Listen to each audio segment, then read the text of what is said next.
My name is Christoph. My team and I are digital nomads and experts for global health insurance. As insurance brokers, we are experts on your side. That means we help to assess your risk in the right way. Then we will find the proper solution from the global market. As a digital nomad, you don't know in the morning who's going to shave you in the evening. And in case you have issues with your insurance company during the duration of the contract, we help you to enforce your interests towards the insurance company. As a digital nomad, you never know where you wake up next morning.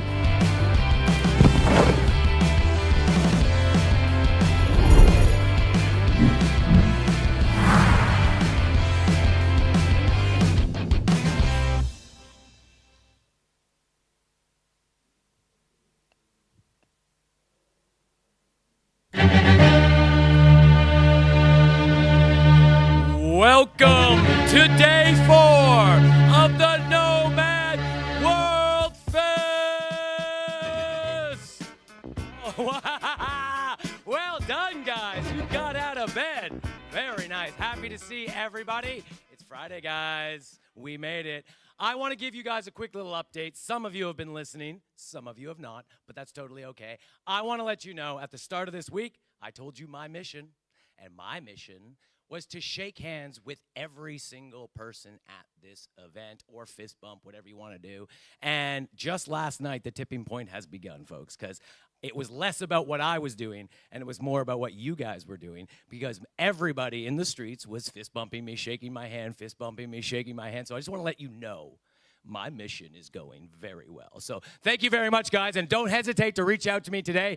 Touch my skin in some way or another. I mean, keep it clean, right? But I do want to let you know the real story here is Yellow Friday, guys. That's tonight. That's the big party.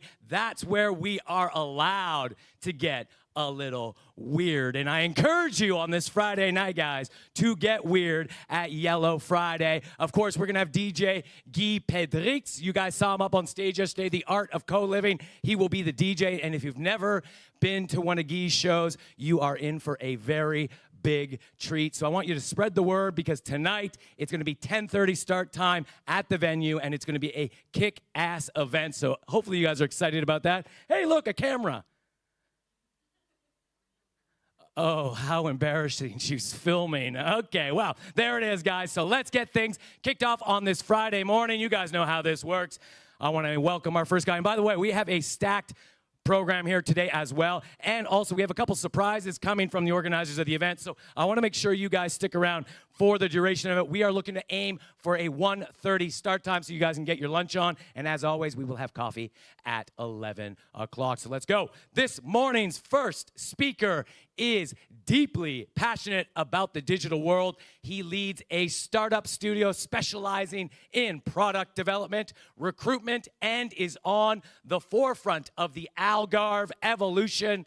CEO and founder of Dengen Startup Studios. Ladies and gentlemen, give him a warm Friday welcome. Give it up for Miguel Fernandez.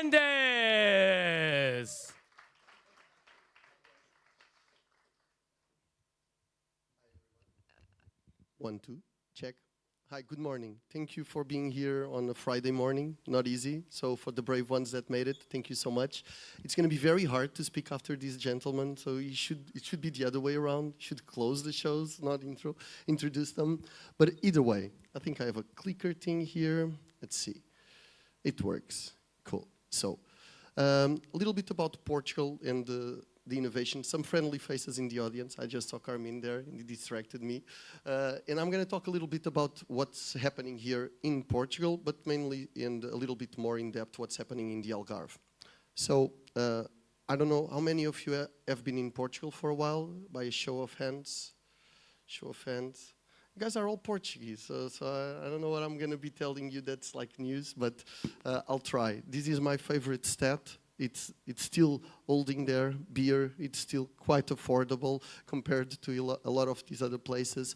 And probably you guys already know a lot about this because you've been here for a while. it seems most of you have been here, so I'm going to skip through the boring part that you guys already know and focus a little bit more about what we're doing down here in the Algarve.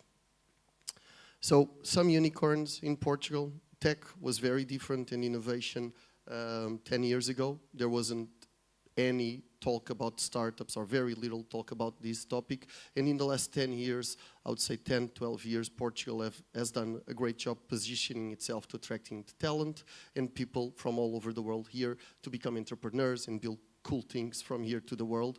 And we have some unicorns. Most of them are not based in Portugal, but they do have their headquarters here in terms of people and workforce, and hopefully that still creates here some momentum so that new tech companies, innovative companies are created in Portugal to the world. You all know this, so normally I do this when I go to the States and to other places to talk a little bit about what's happening in Portugal, and they don't have an idea of what's happening, so there are some bullet points here that all of you probably know by heart, and I can go back on the Q&A if you guys have any questions. I'm not going to read through them. I would say that the low cost of living, it's changing a little bit in the last 5-6 years with houses and the rents and everything that's happening going a bit up, but it's still pretty affordable.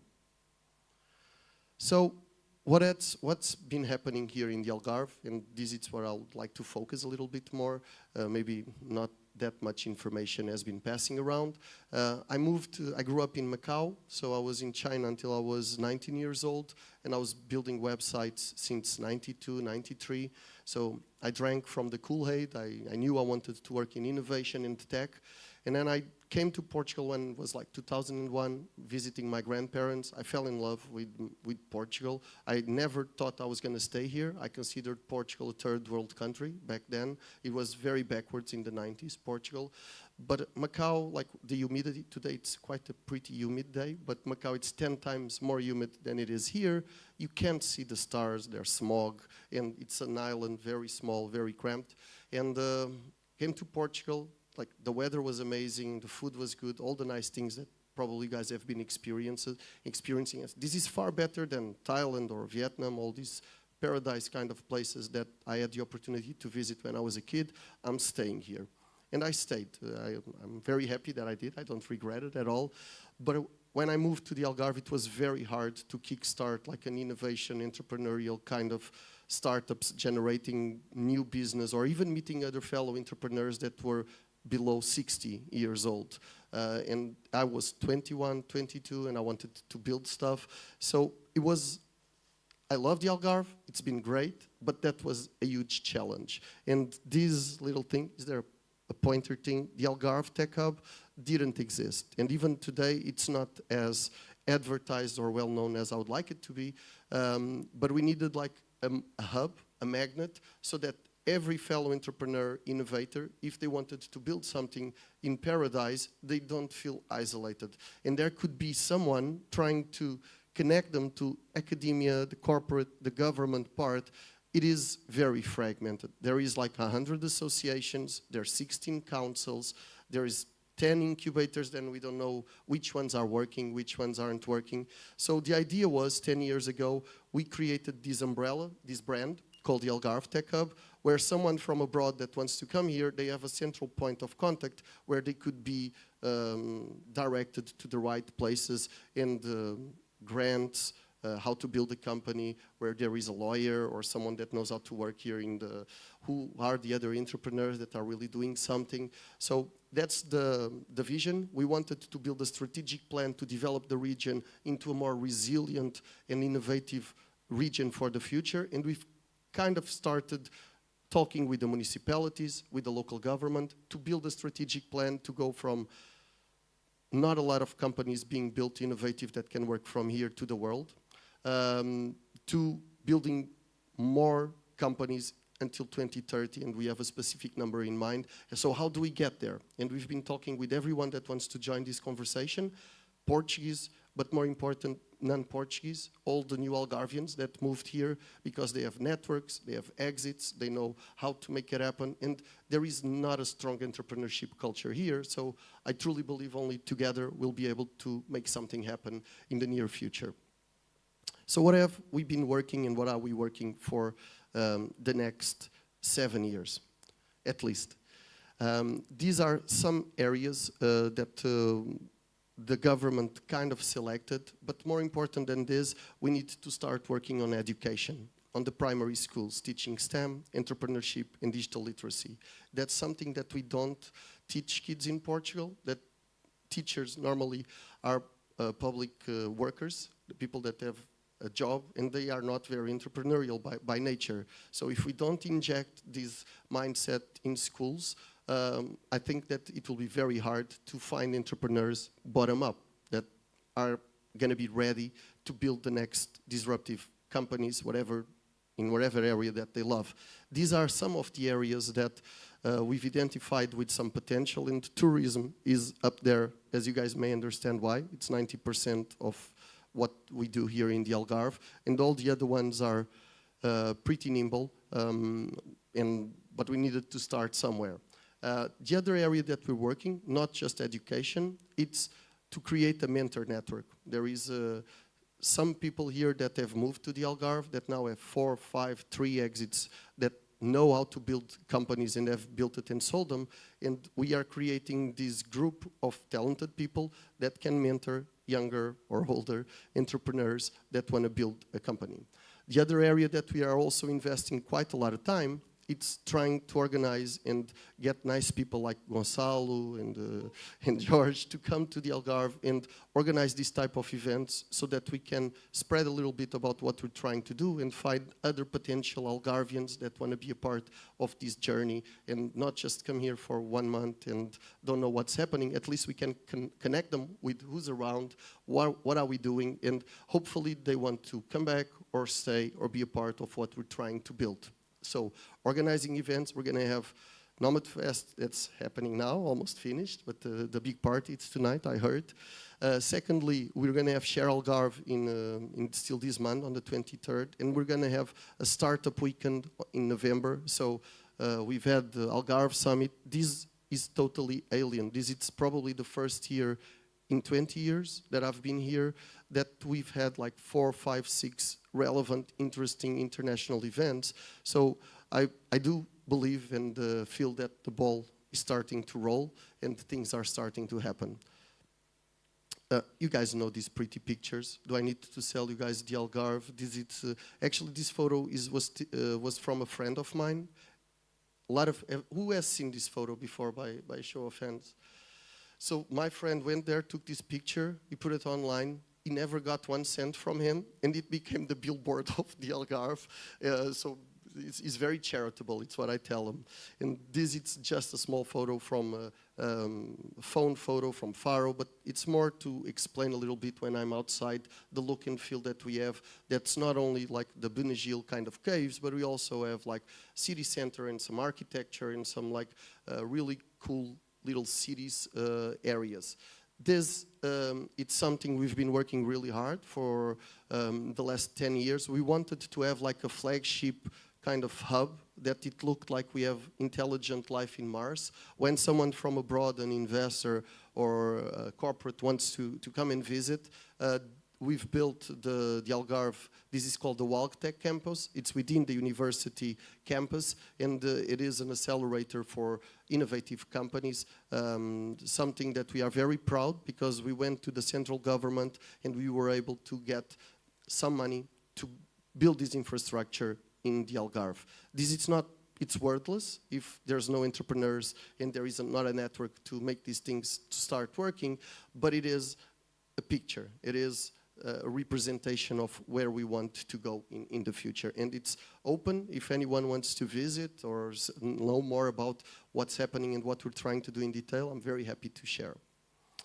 A little bit about me and why am I doing all this stuff. So I'm not Mother Teresa. I am very passionate about entrepreneurship and building things. Honestly, I should do less. I do too many things. But it's a problem. I can't stop. And I knew I wanted to build companies, tech companies, since a very young age. And I didn't know what a startup studio was or a venture. Another show, last show of hands. Who knows what a startup studio or a venture studio is? There's a smart guy. It is. I have another slide to give a bit more more information about it. But yeah, a startup studio. It's probably if someone when I was 12 years old asked me, Miguel, what do you want to do? So I want to work or build or live in a startup studio, venture studio environment. And to give a little bit more clarity, so it is a self-encompassed ecosystem, hopefully a better one, to build innovative early stage companies. So let's say that you're a founder and you're now completely obsessed with LLMs, ChatGPT, and you have an idea that you want to dedicate the next 5-10 years of your life to it. Where do you start? Who do you talk to? How do you find your co-founder? Where do you have a army of geeks that can help you code and build that initial POC in not a way that they're going to rob you and ask 200,000 to build it? So we have been building this in the Algarve unconsciously, myself and a bunch of people that I went to university to computer science, found a bunch of other people that wanted to build things, and we've built basically this company, and we've been maturing and working internationally to how do we build a 3D printer to build new tech ventures. So we've become developers, designers, marketeers. We didn't know what we were building because I only got across startup studio concept like 5 years ago. But when someone told me, hey, and I'm building this, that we have people building stuff, we have an office space. Now it's not that relevant because we work remotely. We have a lot of ideas. We don't have a lot of money, but we have some money to kickstart and to start investing in our ideas. And the guy turns back to me, it's, man, that's a startup studio. Maybe it is. I don't know what it is. So if you tell me it's a startup studio, and I got completely obsessed about this, and I've been working in how do we build this ecosystem. We're going to have a POC version. It's not going to work great even in the way that we build startups. You start with a very small proof of concept, and then you iterate so that you reduce the risk moving forward. We have been investing in some small companies, doing our little POCs, and we are really happy and confident that in the next year we'll launch our first cohort, probably in AI, blockchain, and finding entrepreneurs from all over the world that would like to build cool stuff from here, at least initially, to the world. Investment thesis. Guess what? We are in the Algarve, so we've been building web apps, mobile apps, also from Silicon Valley clients in New York, but we started here. So 15 years ago, what was our clients? Hotels, real estate, transfer companies, rent-a-cars. So all these kind of booking engines and the vertical knowledge, we have it. So we can help founders because we have the contacts, the networks, even international, and the knowledge in how to build these things. Healthcare and medtech a little bit. And then on the geeky side more, we've built, for example, social apps like Thriller, that's the biggest competitor of TikTok. We kind of helped them grow from 8 million to 300 million monthly active users. We've been fiddling and playing with blockchain apps and doing a lot of R&D in this space. Software as a service, and more lately in the last 6 months, we had to jump on the bandwagon of LLMs and ChatGPT. So we've had an innovation team working on this for the last 6 months. I will not bore you guys more about what is Dengen, but I think it's relevant because I kind of, with a bunch of other people, kickstarted the Algarve Tech Hub movement. Why? Because it was very lonely to innovate and to do these things here in the Algarve. In 2010, 2011, I really considered moving, and I fell in love. I have a lot of friends, my family here, so I'm socially integrated, let's put it that way. But it was so depressing that I was thinking about moving. Today, I'm very happy and proud to live here. It may not seem much, but it is a huge difference from what it was 10 years ago. And just having you guys here in the room represents that. So thank you, Gonçalo and George, again, for making this stuff happen. And the startup studio, it's me trying to do it on a professional level, but I knew it would be impossible without the ecosystem around it. How can we build, if we build a 3D printer machine of tech companies and we don't have entrepreneurs and ideas, that machine doesn't run.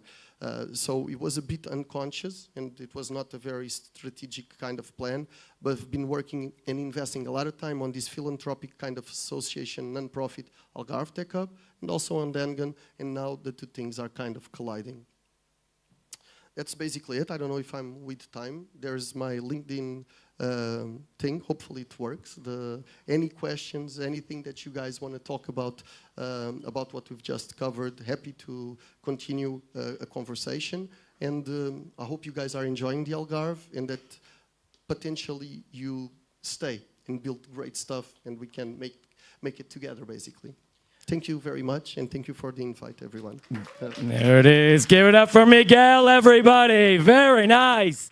Thank you so much. Miguel, I do want to just ask you a question. I want to remind those in the audience, guys, now's the time to pop in our questions. Let's engage here with Miguel and his presentation. And I want to just ask you, you were mentioning about primary schools earlier, and just what types of topics or subjects do you think kids should be taking in schools? So I think practical, less theory would be a good approach. So getting them together, giving them a challenge and getting like self-organized and trying to solve that challenge at a very early stage, I think that's what we need to kind of, and give them like societal like problems where they can collectively see that they can together try to think about an idea and solve it. Just changing that mindset and nurturing from a young age, I think that's where we need to start. Very nice, guys. And I will remind you, let's engage here with some questions. Let's go with the first question. Where would you like to see the Algarve in 10 years? It's a good one. So I would like the Algarve to at least not have all these problems of overpopulation and the accommodation kind of problem that we have in a lot of the innovation hubs that we have around the world.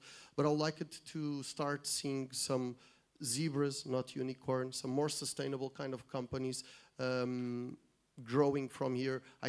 My vision would be that the Algarve see it as a big innovation village. Like if the whole Algarve was an innovation village and we have mentors, we have investors, we have founders and entrepreneurs, and we have this clubhouse, a virtual clubhouse in the Algarve, where these incubation and acceleration cohorts are happening, and we are hopefully having some exits of these companies that we're starting today in 5 years, and the founders of those companies will be the mentors and the investors of the next, so that we have a flywheel and an ecosystem that could start spinning. Very nice, thank you. Here's the next question for you. Where should one be based to have a good quality of life and enjoy meetups and the tech scene here in the Algarve? Yeah, so the Algarve, you can go from one point to the other in 1 hour, something. So most people travel that and commute that to go to work on a daily basis. So I would say pretty much everywhere. I will say that in more urban centers where there is more local population, that may be more interesting to look at, because if you go to places that are very touristic in the winter, they tend to be a little bit more isolated. So I would say as central as you can, but it doesn't matter. It's what floats your boat. If you like Sagres, if you like to go surfing every day, it's really about what is your lifestyle, what's important to you, because we're 1 hour, 40 minutes away from anywhere. Okay, very good. Lots of questions coming in here, so let me go to the next. Is rising housing prices a handicap in the growth of the tech hub? It is relative, because I would say that you can get a 2-bedroom apartment in Faro or the Algarve pretty much for like 1,000 euros, 800 euros. And I know that's not crazy expensive compared to Lisbon and any other of these kind of other tech hubs. So it's still acceptable. And there's a bunch of new construction being built. And if you go a little bit out of the shore, you still get a little bit more accessible prices. So it is a danger that we need to be aware of, but I don't think it is an handicap now, but it's something we need to have in consideration and look at it very closely. Very nice. Next question for you. What's your business model? How do you profit from helping startups? That's a great one.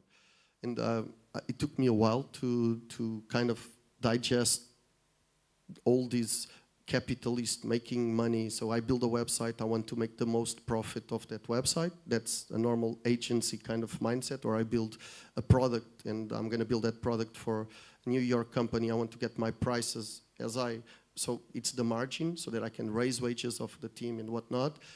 The studio, it's completely different, and you need to have a completely different mindset with the team that works with you, because we're going to get compensated on the success of the exit of these startups and not the immediate kind of compensation of the profit that you get directly when you build a software or something. So let's say we invest in a founder that has a great idea.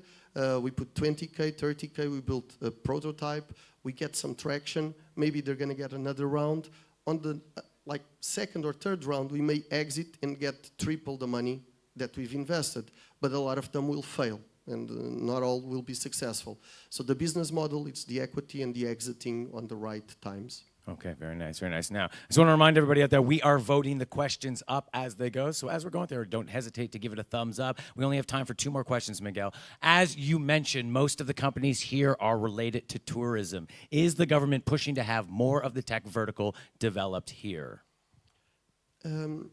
It is, the government is it's very, I would say, generalist. So they have Portuguese kind of vision, and they don't enforce it here, there, and whatnot. It is the local regions that kind of define where they should focus.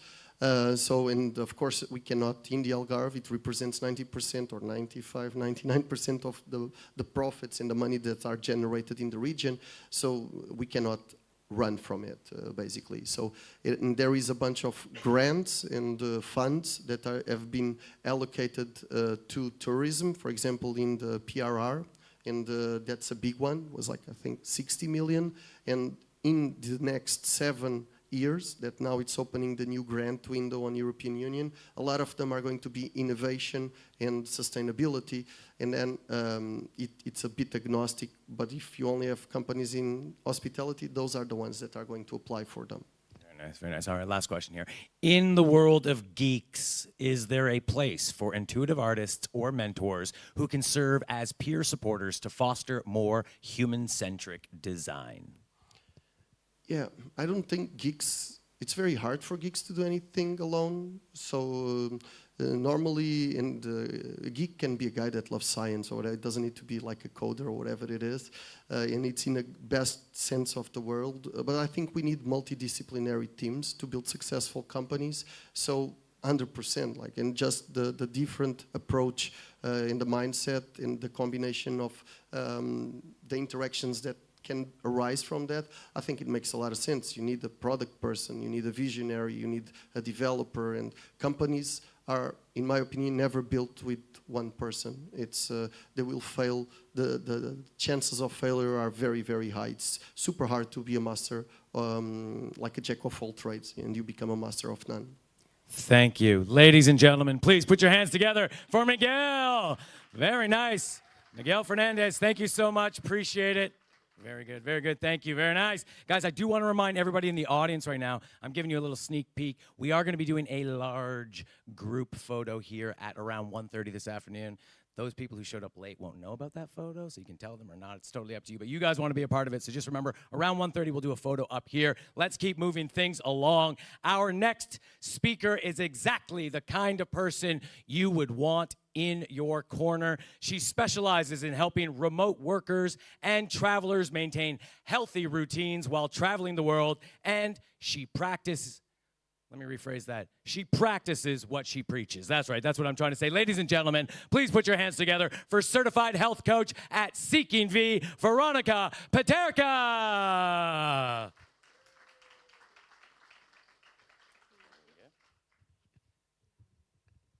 Yeah? Wonderful.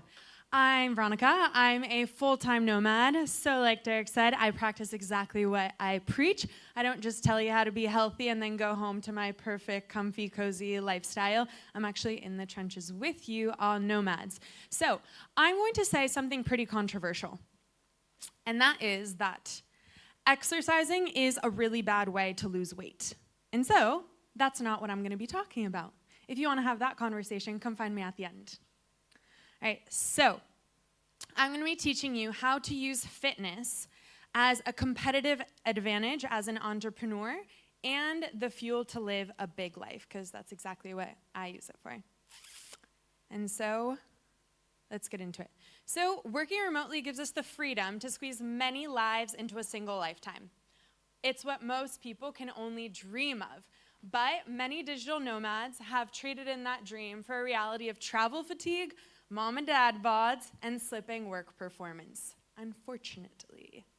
All right, so are you setting yourself up for success in your business goals, or are you defaulting to automatic, unhealthy behaviors and convenience, making you sabotage your work in the process? Okay, so what are you going to get out of this talk? What am I going to teach you? So how exercise can boost your cognitive performance, regrow your brain cells, fuel you with energy, and help you fight memory loss while preventing dementia. And also, I'm going to teach you the surprising ways that you can stay consistent, whether you're in Tokyo or visiting your grandmother in the countryside or anywhere in between. How to do it all anywhere in the world. And finally, I'm going to teach you how to work out. All right, so my intention is not just to teach you, but also help you apply what I'm teaching you. And I'm going to help you become a better business owner, employee, partner, parent, how fitness can help you with that. And then I'm going to help you think, solve, strategize, and be better through fitness.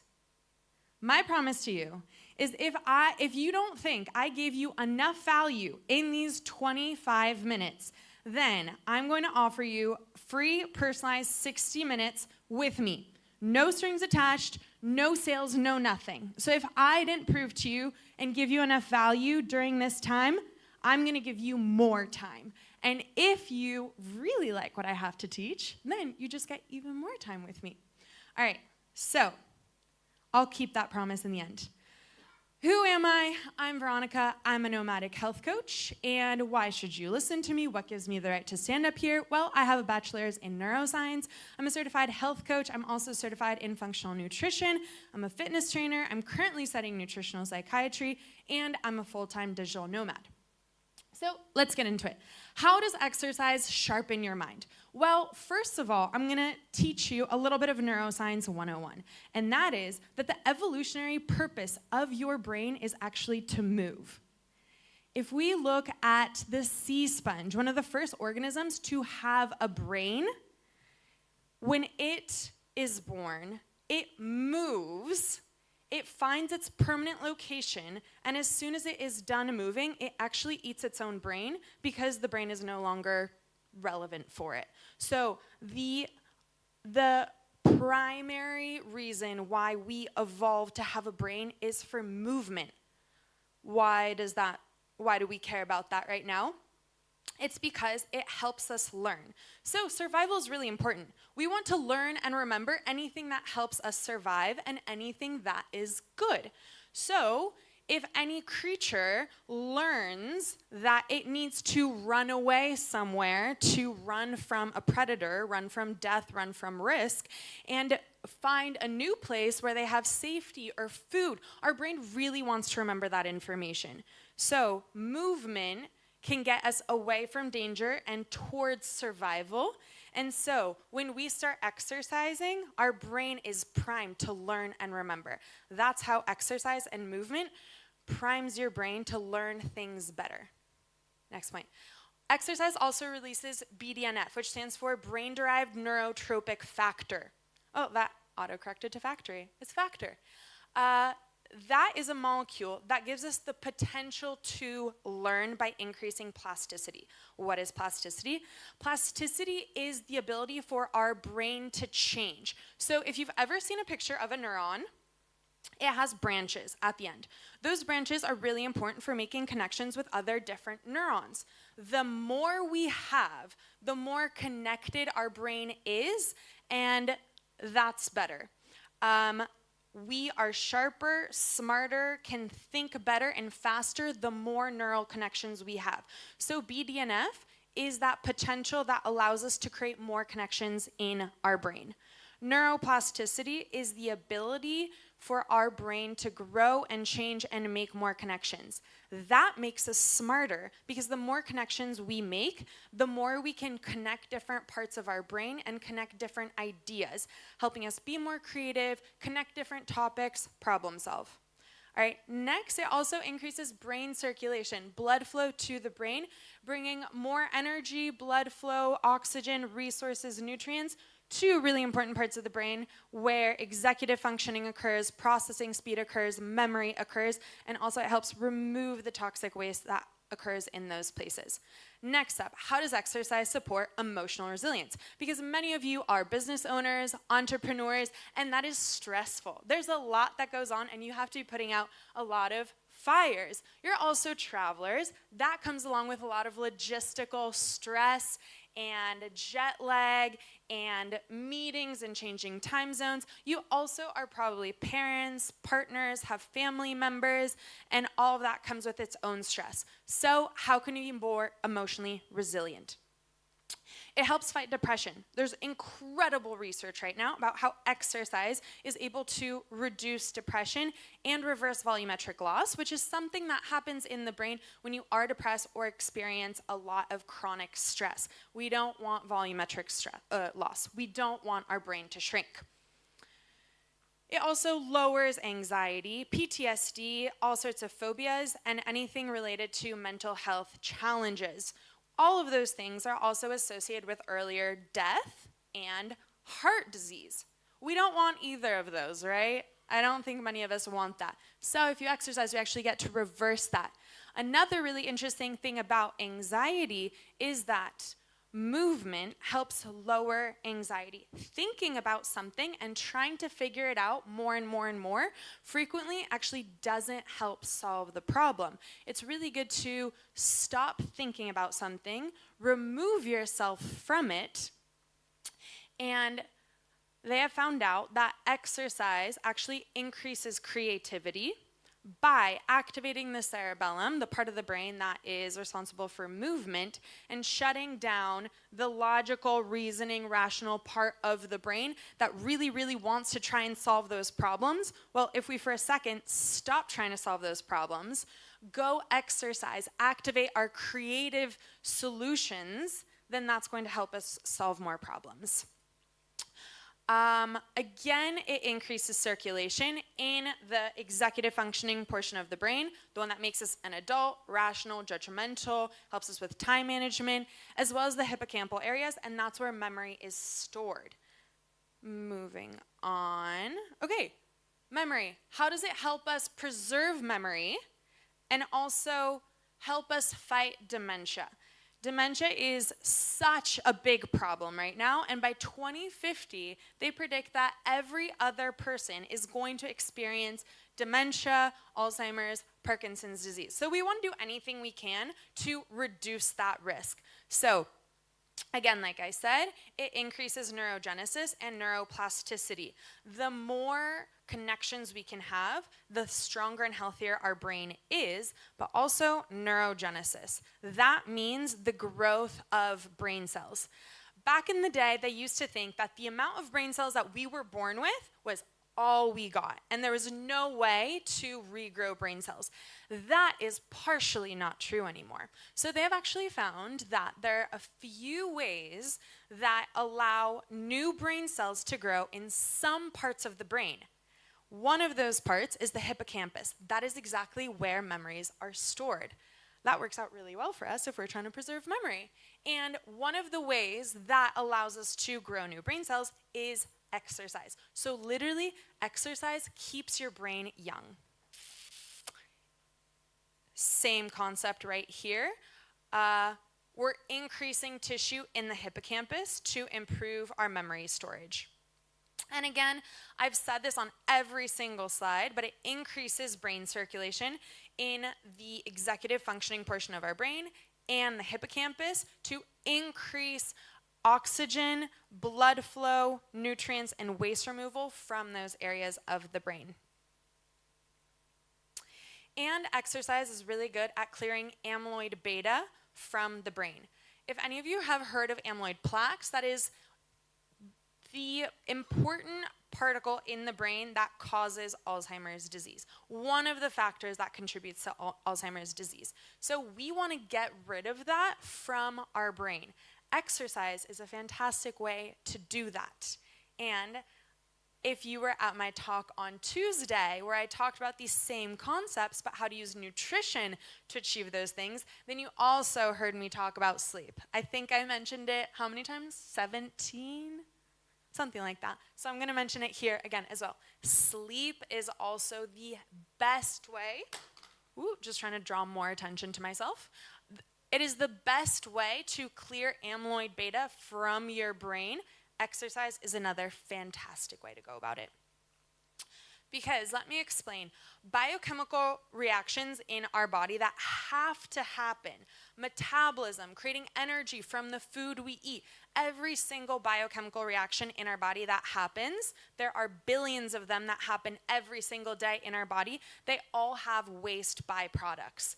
Those have to get cleared out of our body so that they don't get stored and cause harm in our body. So exercise is a great way to just clear all of that toxicity out of our body. Another way is to eat a lot of fiber. All right, moving on. It also supports mitophagy in the muscle and the brain. That means mitophagy is the breakdown of mitochondria.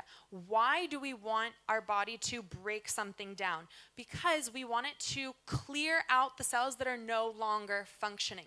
If any of you do intermittent fasting, then you've probably heard of autophagy, and this is autophagy for mitochondria. Mitochondria is what energizes us, so we want energy. We want cells that give us a lot of energy and work really well. And so exercise is literally youthful. How does it energize us? So it actually also, not only does it break down old mitochondria and create new ones to energize us, it helps grow new ones. And it also improves that mitochondria's ability to use oxygen and create more energy.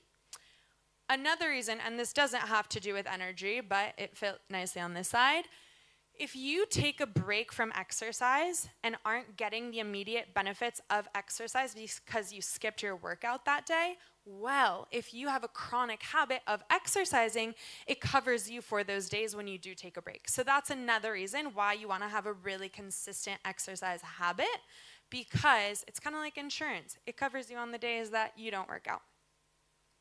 All right, so science aside, these are a couple of pictures of just where in the world I have worked out. Anywhere I am in the world, I work out. So top left, that's actually in La Paz, Bolivia, the highest capital in the world. Still did a workout there, much harder than sea level because it's so high. So top two left pictures, that's Bolivia.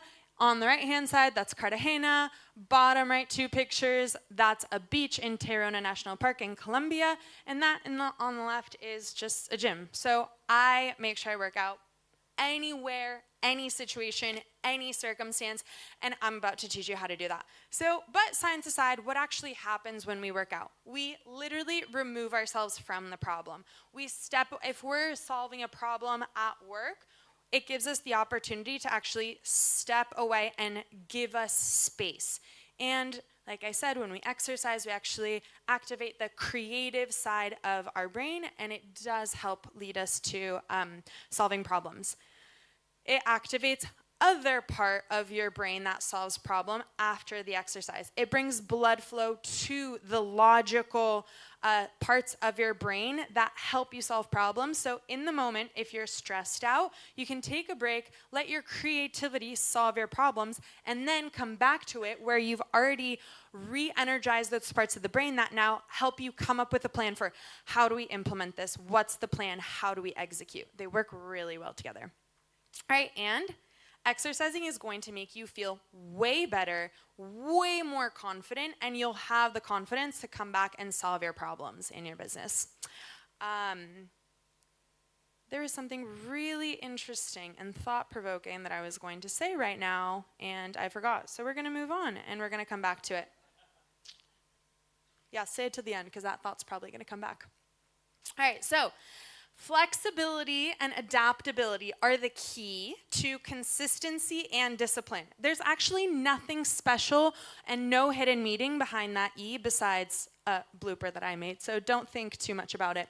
So I'll say that again. Flexibility and adaptability are the key to consistency and discipline. What do I mean by that? Well, I showed you a bunch of pictures where I worked out on a rooftop, on a beach in the jungle, in a gym, and even at a capital city that is 12,000 feet above sea level. I don't know. I've worked out in a lot of different places in a lot of different cities. How do I make that happen? How can I be so consistent? You have to plan for every situation that you are going to be in. You have to plan to fail. Otherwise, you're going to fail. So, fail to plan,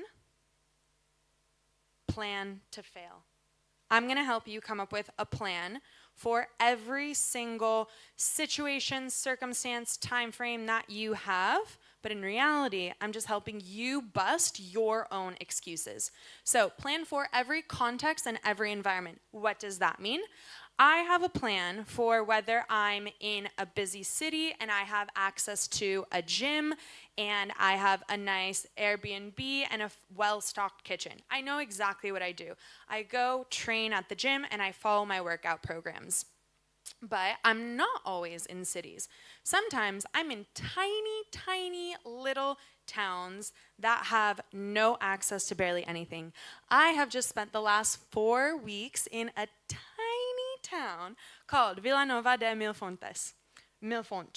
And that is about 2.5 hours north of here, and locals from Portugal. Some of them have not even heard of this place. Some of them look at me like, why the hell were you there? Honestly, I was there to escape and focus on work and actually do nothing at all. But there was not even a gym there. It was a tiny little town full of senior citizens who had never left the town, and then also a lot of through hikers on the Fisherman's Trail. There was no gym. That's fine. I worked on the rooftop of my building and got a workout in every single day. So if I'm in the countryside and I don't have access to a gym, I pull up my favorite YouTube videos and I follow those videos. If I'm in a city, I go to the gym and I have my workout plan. If I have no access to internet or Wi-Fi, I always have some sort of plan. Maybe I go on a run. That's actually false. I never run. I hate running, so that's not true. Next up, every time frame. You have to come up with a plan for whether you have 90 minutes or whether you have 10 minutes. What can you do with those 10 minutes? You can get a really efficient workout in 10 minutes. I'm actually personally kind of doing a little bit of research, and I am doing 3 months of 15-minute workouts. No more, no less, and I am trying to see if in those 15 minutes a day, if I can build muscle. Does that look like muscle? I think so. I think I'm doing a pretty good job. So I'm trying to prove that you don't have to spend a lot of time in the gym. So come up with what you're going to do if you only have 10 minutes. I'm actually going to help you come up with what to do with those 10 minutes on the next slide. You also have to come up with what you're going to do in any energy state. Sometimes we have so much energy and we can go smash out a 90-minute workout and sweat and hit PRs and feel fantastic. Sometimes we're just really tired. I was really tired yesterday. I'd had a long day of meetings and client calls, and at 8 p.m., I was so tired, and I said, I still want to get some sort of workout in, mostly because I want to remind myself that I'm a person who prioritizes their health. So even though it's late and I'm tired, I'm going to do some sort of workout.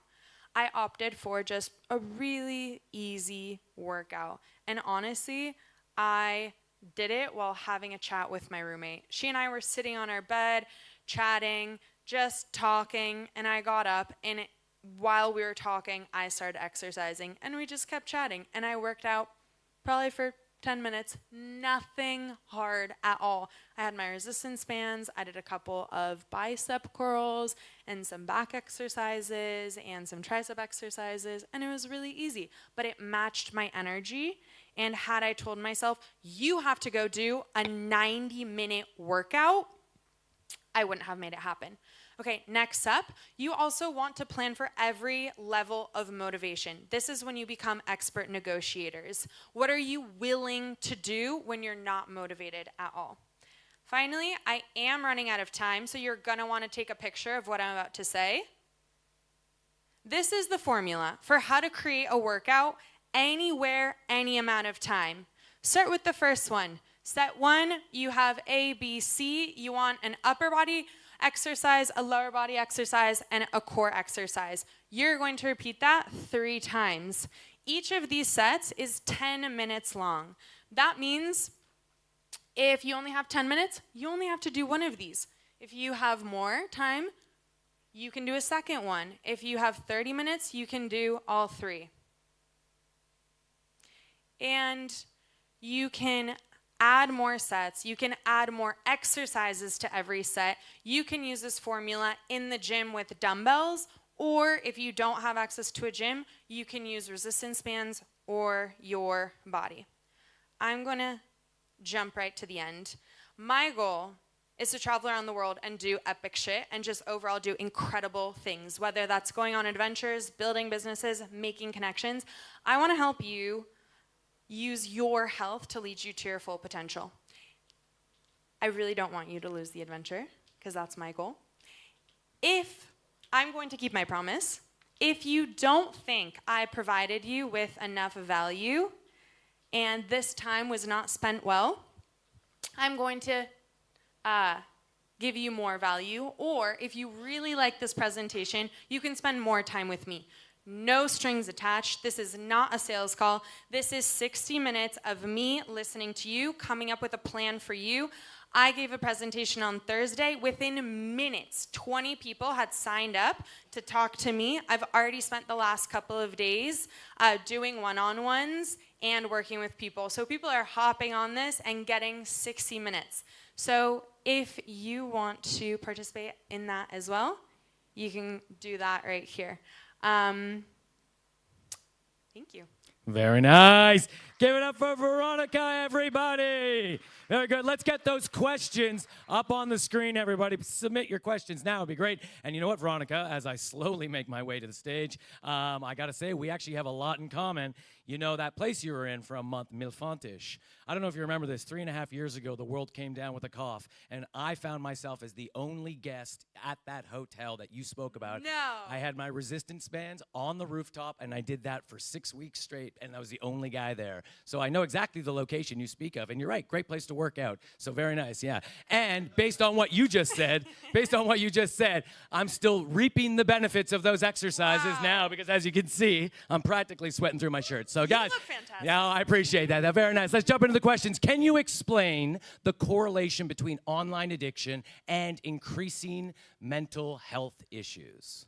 Yes, I absolutely can. That's not something I can answer in this in 30 seconds online. I have lots of experience with addiction, and the root of it is ignoring problems that we have and uncomfortable emotions that we don't want to deal with, and looking for short-term pleasure and boosting dopamine in the brain.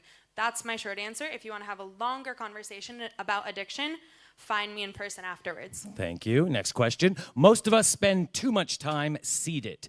How do you integrate exercise during the workday? This is really interesting. So, sedentary lifestyles cause a lot of health issues and increase mortality.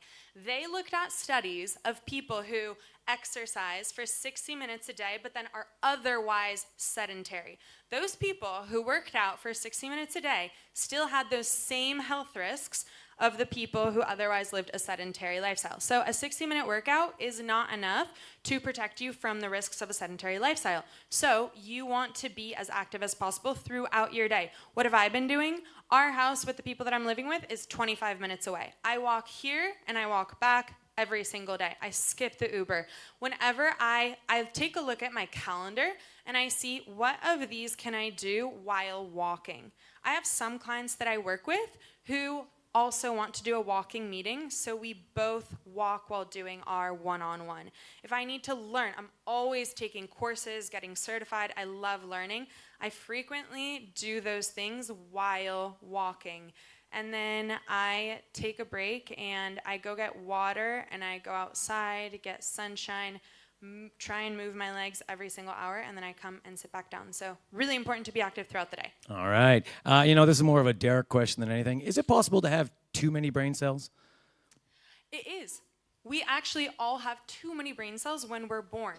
For 3 years after we're born, our brain just says delete, delete, delete, delete, and we reduce the amount of brain cells. All right, very good. Thank you, because I always thought I had too many. All right, here we go. Do you use supplements to prevent memory loss? I do.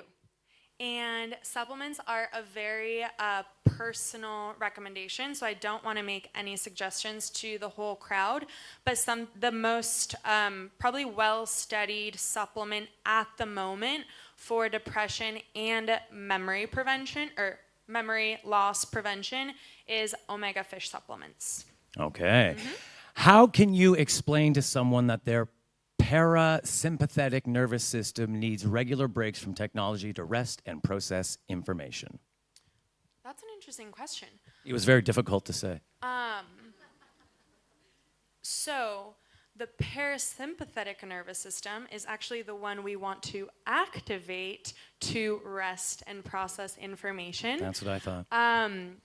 But that is the way I would talk to that person, is ask them what they're struggling with right now and ask them what challenges they're going through and whether or not they want to fix those things. Ask them what their pain points are, and then suggest to them that exercise can help reduce those things, help calm them down, help them be more emotionally resilient. So first, instead of preaching and telling someone what to do, really try and understand the pain that they're going through and asking them if they want help solving that.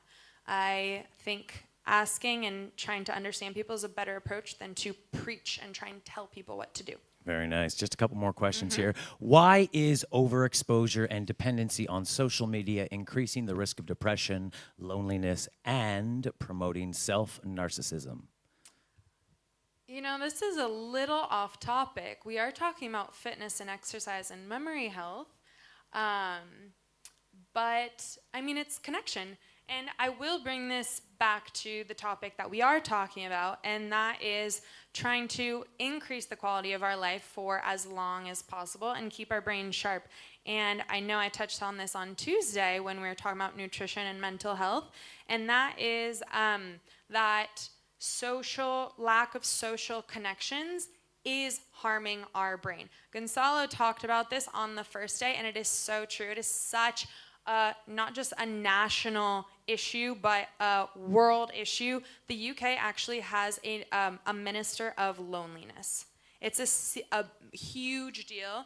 The risk of suicide, the numbers of suicide, especially among men, are staggering. And we need social connection, whether that is through really well-connected relationships on social media, because I, as a digital nomad, I have to stay in touch with people who are really important to me at home. So I actually feel very connected through digital relationships as well. But literally, Gonzalo is changing the world by bringing people together and solving this issue, and it's no light task. I think it is a very honorable life's mission, and so we do need more connection for a long life. Very nice, very nice. Last question here, because for some reason, at least 2 people in the audience believe the question about your housemates is important, because maybe they are your housemates, I don't know. Do you inspire your housemates to work out? Are they here? Yeah. Yes, that makes sense. Yeah. Yes. I don't know. I think the answer is we all inspire everyone, and in turn, yes, absolutely. Your housemates have never been happier to live with someone in their lives. Yeah, was that the answer you were looking for? Yeah, very good. Thank you very much. Ladies and gentlemen, give it up for Veronica. Very nice. Thank you so much. Appreciate it. All right, guys, we are going to keep things moving along here and get myself organized. All right, let me just see what's going on back here because I didn't hear, usually I don't think you guys know this, but when I'm standing right there, I can hear them making a lot of noise backstage, and this time they are surprisingly quiet. So I hope that when I say their name, they pop out here in like a somersault or something. That'd be really exciting. So our next speaker leads the go-to team for all expat tax matters in Portugal and beyond. He was a lawyer, and then he was a startup founder, and then he was a lawyer again. Today, he is the founder of Fresh Portugal. Ladies and gentlemen, please put your hands together for Zeev Fisher.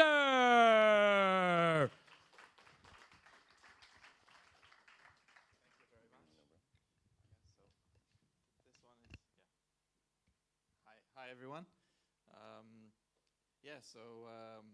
It's interesting days for me. I don't know if you've heard, but the NHR scheme is ending. So it's been quite a race, a gold rush coming into Portugal. Of course, a lot of people were considering that. So this is roughly what we're going to be talking about today. I'll focus on the digital nomad side of things, and how does Portugal taxation work for digital nomads at the moment, what's changing, and should you be racing to become tax residents in Portugal?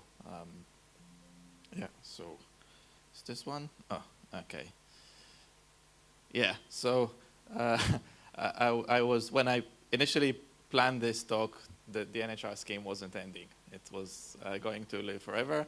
And then a week ago, the Prime Minister announced that this is it. I mean, they're planning to end it at some point in 2024. A week later, that was Friday, the budget was proposed, and part of the law is to end it the end of this year. So sometime in 2024 became the 1st of January 2024. And ever since then, hundreds of emails of people in processing, in the process of moving to Portugal, trying to figure out what does that mean for them, and should they be changing plans, and so on. And the main question that keeps coming up, and this is what I'm going to focus on today, is okay, there's this big change with a very minimal transition period, and should I be racing now to get in whilst it's still possible? So yeah, a few words about my firm. I'm a lawyer by trade. I had a software development stage as well, and I came back to doing law when I came to Portugal. I was stuck during the pandemic. Decided to stay because I loved it. Went to get some tax advice because I do tax law. That's my space. I went to get some tax advice to 3 lawyers. They all gave me wrong advice. Then my accountant messed up the accounts, so I said, yeah, well, there's nothing I could do. I have to set up something of my own. And a couple of years later, we're 7 lawyers now, so there's obviously some demand for tax services for them Portuguese qualified. So that's what Fresh Portugal is. So moving from that to the famous NHR scheme. It's everything that you read online on the NHR scheme is wrong. It's a very short law that created perhaps the most complicated tax scheme in the world. It doesn't make any sense. You just have to know how it works. So you have to learn it by heart and do the analysis. The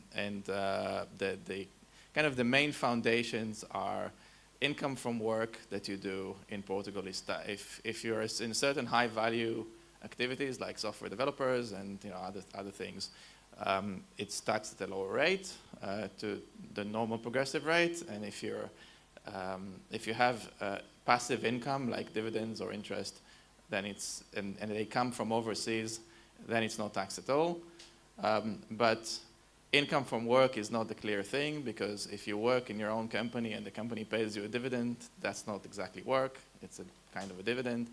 And foreign is not clear, because if you get overseas, if you have an overseas company but you run it from Portugal, then it's no longer an overseas company. So it's super complicated. People try and understand how it applies to them, and it's hard to advise on that. But it's amazing for digital nomads, and it's completely a coincidental situation, but it's like the perfect scheme for digital nomads. And one of the reasons so many digital nomads chose Portugal as their tax home is that the NHR scheme that wasn't designed for them, it wasn't planned for them, it wasn't even designed for what it does, just turned out to be perfect for them. And conversely, it's really horrible without it. So if you're a tax resident in Portugal and you're not under the NHR scheme, it's terrible. The taxes are, I mean, some people love to pay taxes. It's normally people who don't pay taxes because their salaries are very low, but they like the idea of other people paying 70% or 60% overall tax rates. And I'm not going into the politics. This is just what we're experiencing in day-to-day life. So Portugal is a really bad place to be. If you're not benefiting from any type of tax benefits, and if you're working, unless your salary is very low, in which case it doesn't really matter where you are.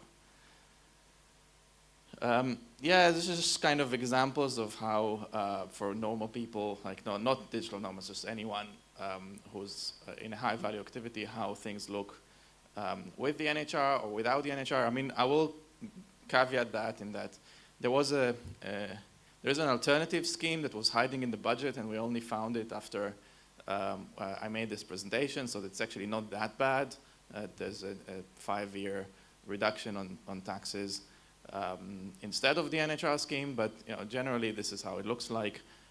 It looks, and that doesn't include Social Security, it doesn't include all sorts of additional taxes. So huge difference with or without NHR. And yeah, I think I'm touching on. I don't remember if I have a slide on this, so I'll kind of touch on digital nomads for a second. The reason it works so well for digital nomads is that the scheme is designed to exempt foreign-sourced income, and a lot of people think that foreign-sourced income is income from overseas clients. That's wrong. I mean, where the client is, it doesn't matter at all to what we call sourcing rules. What matters is where you do the work. So if someone is an expat and they live in Portugal and they do work in Portugal for an overseas client, this is Portuguese sourced income. It doesn't benefit from the big benefits of the NHR scheme. It doesn't make a huge difference. And if it's high value, it's a reduced tax, but it's not no tax. But if you're doing high value work and you're not doing it from Portugal, so Portugal is your tax home, but you're not working from Portugal because you're traveling and you're in different countries, then Portugal won't tax you at all, so long that the other country could tax you, but the other country often could tax you but wouldn't. So you end up with this, the other country could tax you but it doesn't, and then Portugal doesn't tax you because the other country doesn't tax you, so nobody taxes you. So for digital nomads traveling a lot, the bit of the work that they do from Portugal is taxable. But the bit of the work that they do outside of Portugal, if they structure it correctly, is not taxable at all. And if they run a company, and in addition to what's happening, Portugal also treats US LLCs, which are not a company and are not taxed in the US, it treats them as companies. So if you run a company and you live in Portugal and you run the company from Portugal, then the company becomes the Portuguese company. But if you're a digital nomad with an LLC, the company doesn't become a Portuguese company. It remains a foreign company, so you don't pay any tax at all. So digital nomads in many of these kind of circumstances, completely coincidentally, the Portuguese government never meant to do that. I mean, they never mean to have low taxes. They only mean to have high taxes. But it just turned out this way, that for digital nomads, it's an amazing scheme. And it leads to no taxation or very low taxation for people who are actually moving and traveling to make Portugal their tax home. But it's ending, and what you see in this slide is wrong. I mean, this is what I haven't had the chance to update. We actually do know now that it's ending on the 31st of December, 2023. We didn't know that a few days ago, but we do now. Everyone with the status until the 31st of December 2023 is in, so it will have the full benefits for the whole 10 years. And everyone who doesn't get the status, or subject to kind of small transition of people who are have a SEF appointment, things like that. Maybe they will be grandfathered in. There's some ambiguity about that, but generally whoever has it by the end of the year will have it, and whoever doesn't have it, it's gone. And it's no longer going to be possible. And in addition to that, the immigration office shutting at the end of the year and is replaced by something else, and we don't know how that's going to work. So, yeah, it's kind of Portugal as the tax home is sort of a now or never situation. And yeah, can you still make it on time? So if you're a Portuguese or an EU citizen, absolutely.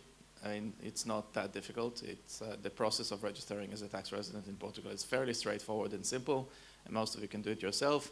Once you register as a tax resident, applying for NHR is a tick, is a box that you tick on a website, and you tick the box, and 2 days later you have NHR. So it's very, very easy. You don't need fancy lawyers such as ourselves to do that. It's the kind of getting there is the hard part. But for EU citizens, no problem. Partners of EU citizens, a lot more complicated. Normally, married partners and unmarried partners who have been with them for 2 years have no problem getting into Portugal with a family reunification. The question is whether you will make it on time. But if you are partners of EU citizens, you kind of apply for a family reunification yesterday and try and get a safe appointment as soon as possible. Once you get a safe appointment, normally you can change the address, register as a tax resident, get on the NHR scheme, you're done. I don't know if there are any golden visa applicants here. It's not common for digital nomads to have golden visas, but everyone under the standard immigration routes, if you don't have the appointment until now, you're probably going to miss it unless you do something else, and there's a plan B here. But if you have a safe appointment, you should be able to change the address, apply for the NHR scheme, get in. Now, I should say, it's a no-brainer. You can become a tax resident in Portugal, get on the NHR scheme, and then cancel it a day later. Not quite a day later because you need to make the application in good faith, but subject to the fact that you're not trying to cheat anyone. If you became a tax resident in Portugal and then decided that you no longer want to be a tax resident in Portugal, that's fine. You will still keep the NHR status for the next 10 years. So if you're not sure whether you want to make Portugal your tax home, it's still a good idea to get the status, even if you're going to cancel it. And 10 years is a long time. You might be ending up here in 2 or 3 years' time. So yeah. If you haven't done anything, if you're a third country national, so not EU, and you haven't done anything, you don't have a NIF, you don't have a bank account, it's almost impossible. You really need to raise, and you need to get a long-term rental so that you can do anything. But this is kind of what we've been going through with clients in the last week since this was announced. But this is kind of our normal methodology of first we assess the situation, decide what the right immigration route is. Then we do any tax restructuring as needed. Digital nomads very often use US LLCs because of how they're treated in Portugal and because they're so easy. And it's a very flexible way to trade and move between one country to another and charge clients and have a proper bank account. And so a lot of, when I say restructuring for digital nomads, it's very often US LLCs. But yeah, there's other vehicles as well. And then, basically almost anyone who's somewhere in the process can still get in. And there is a route, even for non-EU people, to make themselves tax residents. I'll talk about that in a second. But we're kind of racing to get everyone in now. And then once we get people on the NHR scheme, then we slow down and think about, okay, if you actually want to live in Portugal, what's the proper immigration route that you're going to take now? Yeah, so how do you get in? So there's a very unknown immigration route called expression of interest or manifestation of interest. That's basically work-based immigration. You can come to, if you have a job or a freelancer activity, which anyone can open in a few days, and you want to develop your work or freelancer activity in Portugal, then you can apply for a visa and you're allowed to stay, and this visa may or may not be approved eventually, but it doesn't matter because the application is done online, and you get an online confirmation that you've made an application, and you can use that online confirmation to change your address and get on the NHR scheme. And then, you know, as long as you've made your application in good faith, if you cancel the application, you're already in. You have to meet all the criteria for that particular visa type, so you have to open an activity, you have to have a social security number, but these are not difficult things. I mean, the one most difficult thing is that you need a long-term rental. So that's hard to find very quickly. It's not impossible, but it's hard. So anyone considering that should rush. And you need to be in Portugal when you're applying for that. Yeah, not guaranteed, but you know, based on the guidelines of Finances, they do allow you to change the address and apply for the NHR at the moment, and it's in the guidelines based on that particular visa route. And nobody's using it because everyone's using the D7 and D8s and D3. It's better immigration routes. They take much shorter processing time, but they don't let you change the address. So they don't put you on the NHR scheme. Yeah, that's pretty much it, I think. I think if you have any questions. Guys, give it up for Ziv. Very nice. Ziv, as you may be aware, it takes me a dramatically long amount of time to get to the stage. So just give me a second here. But I have a question for you as we get started. You know, the big changes with the NHR right now, do you believe that secretly in Portugal they're figuring out a new plan for digital nomads and that's really what they're doing? Or is it no sign necessarily of something specific for the digital nomad type people? Yeah, so first of all, it's probably a good idea to properly caveat the whole thing that it's a budget proposal. It's not yet an approved budget, and it might change, but the government has an absolute majority. They seem very determined to end the NHR scheme. They're not bluffing. It will end. It might change, and the details might change, but I kind of mentioned in passing that there is a different scheme, so it's pretty clear where they're going with this, and they're going from a 10-year benefit to a 5-year benefit, and from they're getting rid of the foreign-sourced, all the foreign-sourced income benefits, but anyone working here will have a 50% reduction on income tax, which sounds pretty exciting, but considering there's no reduction in Social Security, which is like half of the tax that most people pay, it's not that exciting. So, you know, people that make 50, 60K will end up making, paying like 40% tax and Social Security. It's not horrible, but it's not great. It's a lot more than zero.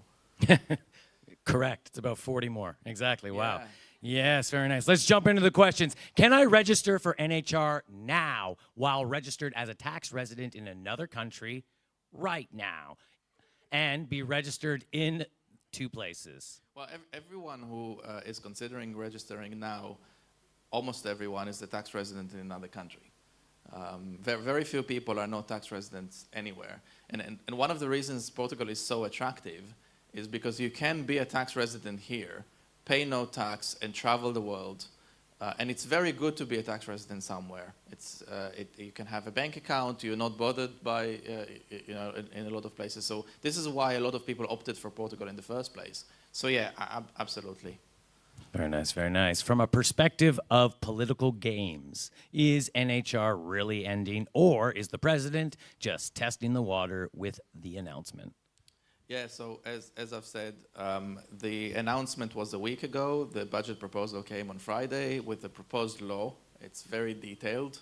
Yeah, it is real. I mean, I'm not a huge expert on Portuguese politics, but it is a socialist government. Their agenda, and yeah, I mean, I was thinking about that when Miguel was speaking, that it's just, if I was trying to develop some, and tech is very close to my heart, if I was trying to develop some tech-related thing here, I would have been pretty upset by what this government is doing to hardworking, productive people, and the way it treats money as the ultimate sin. Let's go to the next question. What is the political rationale behind ending it? From which political direction is this coming?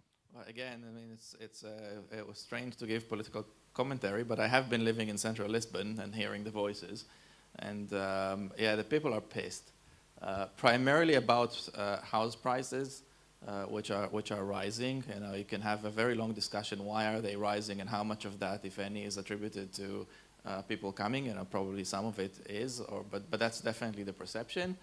And house prices is the big deal, but it's also just, you know, good old, well, and, you know, all of these refugees coming with their money and, you know, paying 10 times more taxes than the typical citizens. We don't need them in this country. Bad immigration. They can go to other countries, and they will, because Spain's opening the door now, which is bizarre. I mean, Spain has a digital nomad visa and a similar program to NHR called the Beckham law, and it wasn't available to digital nomads, but it's going to be available in the near future. So as Portugal is closing the door, Spain's laughing all the way to the bank. All right, yeah, no doubt, a larger debate, no doubt. Will it ever come back, in your opinion? For example, during a recession period where the government might need to attract foreign capitals again? I don't know. It's prophecy is given to the fools, we say. Excellent. What will be the economic impact of the NHR ending, in your opinion?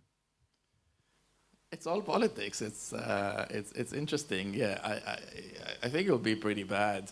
My clients tend to be that. I mean, the typical people coming to high-end tax advice is naturally the wealthier people. So I mean, I have clients who are lower middle class, but I also have clients with tens of millions of usually dollars, you know, Americans. And these people are going to look for a new place to go, and they come and they set up businesses and they bring expertise. It's not, you know, not the whole economy is based on that, but then you have the tech sector, and I'm in the tech community as well, and no tech worker is going to come here to pay 60-70% overall taxes.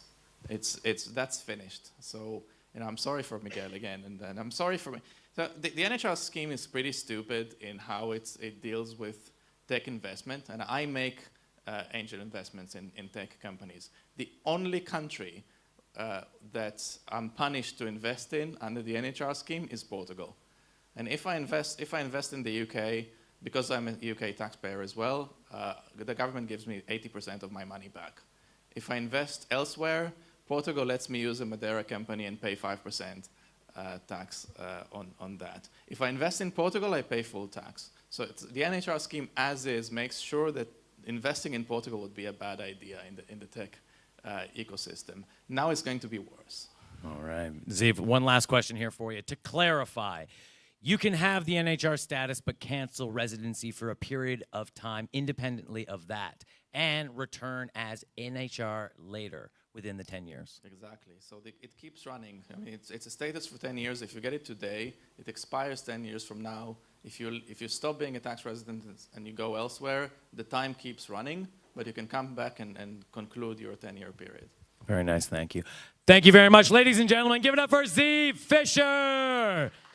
Thank you very much, Steve. Appreciate it. Appreciate it. Thanks so much. That's awesome. All right, guys, we're going to call up the next speaker. We're going to keep things moving along because you know that I absolutely love making sure you guys get your morning coffee. So we're going to keep moving things along, but I do want to remind you, for those people who have arrived in the room since we got things kicked off this morning at 9 a.m., yeah, that's right, you were late. And I want to let you know tonight is Yellow Friday, which means this is the night for you to get a little weird. So let's just toss that out there, okay, guys? I'm going to call up the next speaker, but I want you to know tonight is the big party, and tonight is the time you're going to want to keep your energy up. So remember, this afternoon, into the evening, maybe after dinner, get a little rest, but then join us at 10:30 for the big event. All right, guys, for 5 years in a row, starting in 2018, our next speaker was nominated for Canadian Lawyers' Top 25 Most Influential Lawyers, while simultaneously being named a top voice in remote work on LinkedIn. Then she founded a law firm that was exclusively remote. ladies and gentlemen, managing partner at Remote Law Canada and leadership speaker. Give it up for Tara Vazdani. That was an amazing introduction. So good morning, everyone. I know that you're waiting for your coffee and you're waiting to get a little weird tonight, as was mentioned. So we're going to try to keep this a little bit fun, even though sometimes legal issues are not super fun. I'm super grateful to Zeev for diving into some of the tax implications.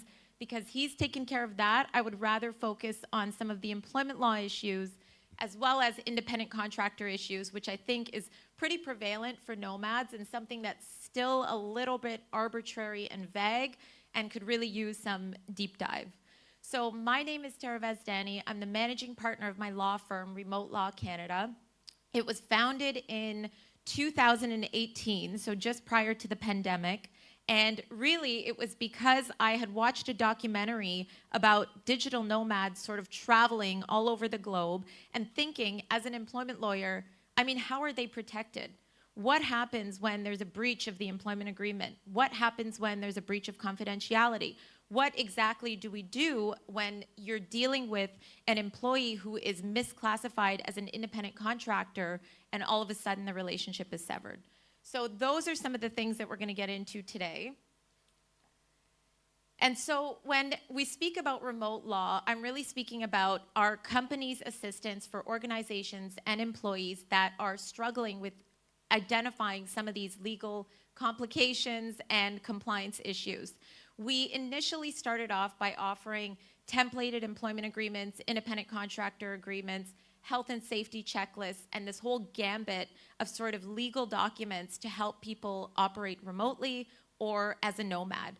Slowly, you know, as COVID happened, you started to see a lot of these sort of remote work emergency scenarios. So people went from working in the office to all of a sudden working from home, or working from cafes, or working from hotels, or working from the beach in the Algarve. And unfortunately, a lot of the legislation, regulations, policies, company policies, didn't address that type of worker and didn't address that type of circumstance. So what would happen, for example, if you're sitting in a cafe and all of a sudden you slip and fall? Are you covered by an insurance policy provided by the employer? Is it provided for in the remote work policy? Is it provided for in the legislation where you're working? So those are some of the things that we were sort of dealing with and addressing, and it's really grown since then. This is just, you know, to give you a little bit of background, but basically, in a nutshell, we are your legal solution for hiring, training, and onboarding remote teams. We've been featured in Forbes. We deal with some top Fortune 500 companies. And as was mentioned, I was in the top 25 most influential for 5 years in a row. Let's see what happens this year.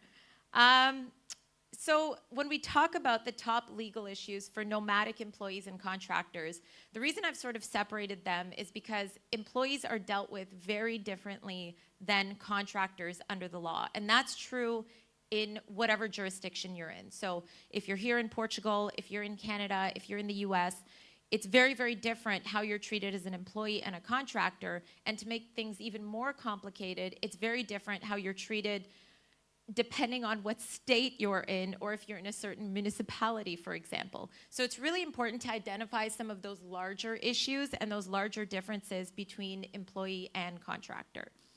So when we talk about the top legal issues for nomadic employees and contractors, what are we talking about? For employees, it's really addressing and figuring out what local employment laws apply to your circumstance, because that's going to help determine, for example, if you're entitled to severance, if you're entitled to any sort of workers' compensation, short-term disability, long-term disability, the health and safety requirements, etc. So when you're working nomadically in a different country, for example, in Portugal, it is extremely important to determine which local employment laws apply to your situation.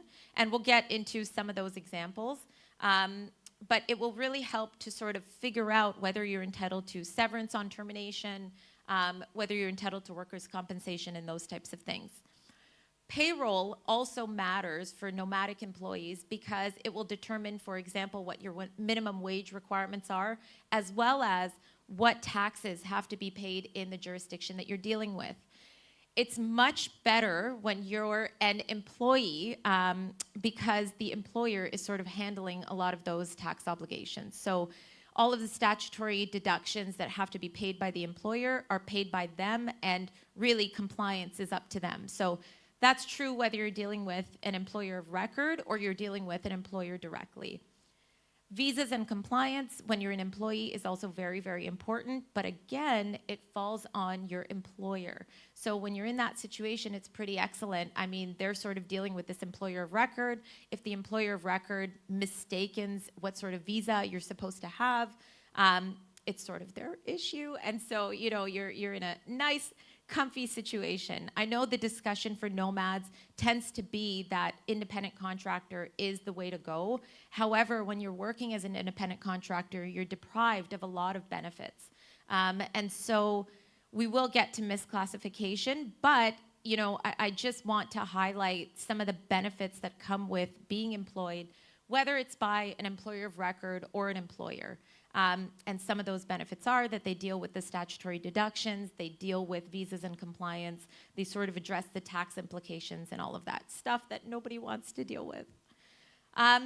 When you're a contractor, I would say the number one legal issue that you're probably dealing with is being misclassified. So there is a general understanding that independent contractors and employees are sort of identified based on certain factors. It really depends where you're working. But for example, in Canada, what happens is if you're an independent contractor, you're in a situation where you have the right to hire and fire. You're obviously paying your own taxes. You provide your own tools and equipment to do the job. So the company cannot provide you with a laptop. You have to provide it yourself. That is how the court identifies you as a contractor.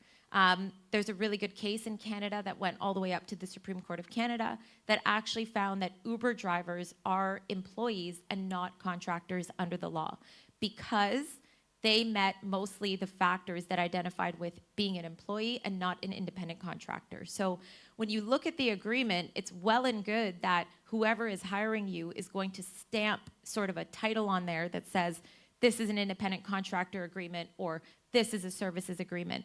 But it would really be to your benefit to speak to a lawyer if, for example, that agreement is at an end. So someone hires you, you're working for them for a year or 2 years, and then all of a sudden, 8 months into the contract, they decide that they're going to terminate it. Your assumption is, I'm an independent contractor, so, there's nothing I can do. They've ended the contract, I can walk away. If you speak to an employment lawyer, you'll probably discover that based on some of the things that you were doing at that job, you're actually an employee. And so if they're dismissing you, you're actually entitled to severance. We had a case with an employer of record that was working in the well, they were based in the US, but as you guys know from EORs, they've got offices everywhere. And so the employer of record had actually faced a lawsuit from an Ontario employee. The employee had been working for the company, I'd say on a contract basis for a few years. However, because it was a contract work, the employee was technically employed for a period of, I think it was something like 18 months. The contract was terminated after a few months, and the employee sued the employer of record, not the person that they were working for, which is the company that was using the employer of record.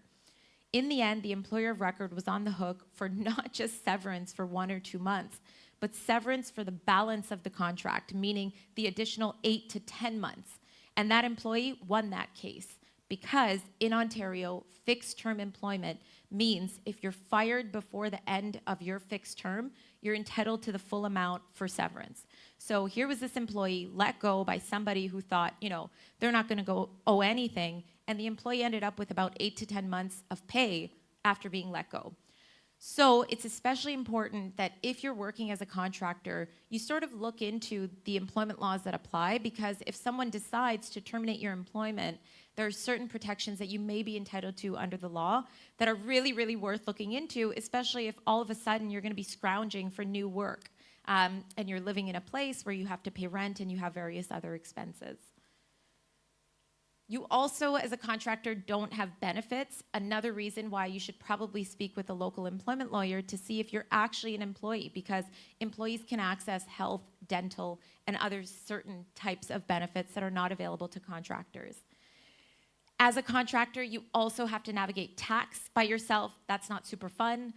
So it's extremely important to, again, work with a lawyer or just, again, determine whether or not you're an employee or a contractor, because you could be entitled to sort of having the employer take care of your tax obligations. And of course, compliance is also very difficult. I know this is getting like very legal. So, okay, how can I make it more fun? Let's make it more fun. Let's skip legislation and regulations. When you're a nomad, if you want to sort of think about, making as much money as possible, you definitely want to look into, for example, what are the minimum wage requirements in whatever jurisdiction you want to work in. Some are higher than others. Of course, or at least these countries like to say that they tend to run with the cost of living. In many jurisdictions, that's not true. So if you want to consider, what are some of your protections when you're working with a certain employer or a certain service provider, you're the service provider, so whoever is hiring you, you want to ensure that they're meeting the minimum wage requirements in that country. Work hours and overtime. So we'll get to another case because I'm a lawyer and I love cases, but in terms of work hours, Portugal now has the right to disconnect, which means that employees, and the Portuguese people in the audience can tell me if this is actually working, but employees are not supposed to be contacted after work hours. If they are, there are certain penalties that the employer has to pay. So again, the employment and labor laws that apply in the jurisdiction that you're in will tell you what's an appropriate work hour scheme if employees can be contacted after work hours, etc. In terms of overtime, for example, in Ontario, anyone that works over 44 hours in a week is entitled to time and a half for every additional hour worked, except for managers. Those are things that most people wouldn't know if they didn't understand the legislation. So it's really, really important to understand the legislation where you're living because, for example, someone could be paying you your regular hourly wage for 50 hours, but you could be entitled to 6 hours at time and a half. And so it's really important to sort of review the employment and labor laws to know if they're shortchanging you. Of course, jurisdiction is important. Termination and severance requirements we sort of touched on.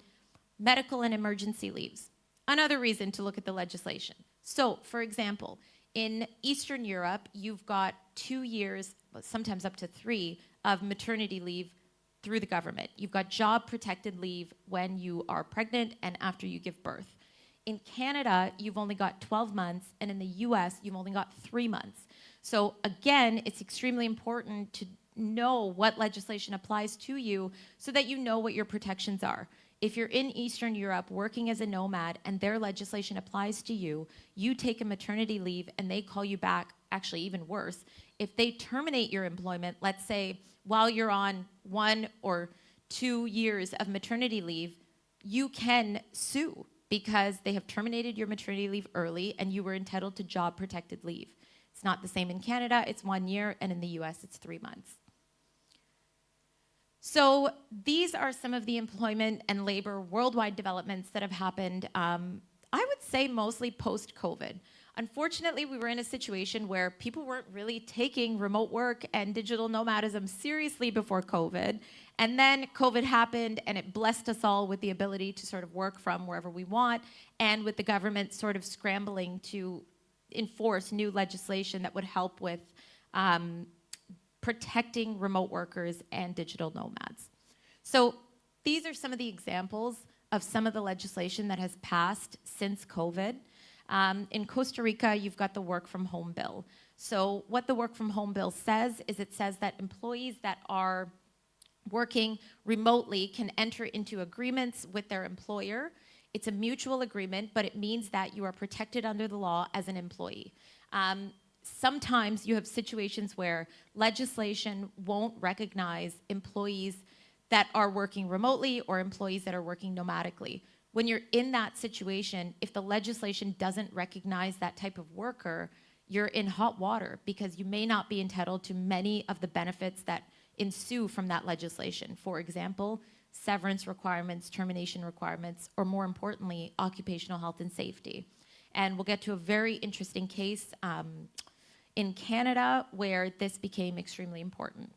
We already spoke about Portugal's right to disconnect, so technically employees or employers are not allowed to contact employees after work hours.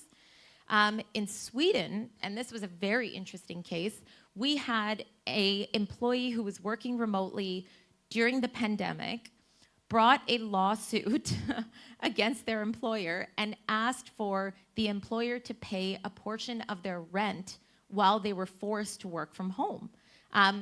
The employee won. And there is now case law in Sweden that says that employers that are forcing employees to work from home, I mean, none of us are forced, we actually enjoy that. But, you know, if your employer is changing the terms of your employment and you're now working from home, at least if you're in Sweden, you have access to what they call remote expenses. So the employer not only has to pay for your laptop and certain tools that you need to accomplish your job duties and responsibilities, they also have to pay for a portion of your rent or a portion of your mortgage or a portion of your electricity, much like you do as a contractor. In France, they're not so developed, so the employer actually has to consent to you working remotely before you can be recognized under the law. In Norway and Poland, they've had certain labor code updates where they are allowing employees to work remotely.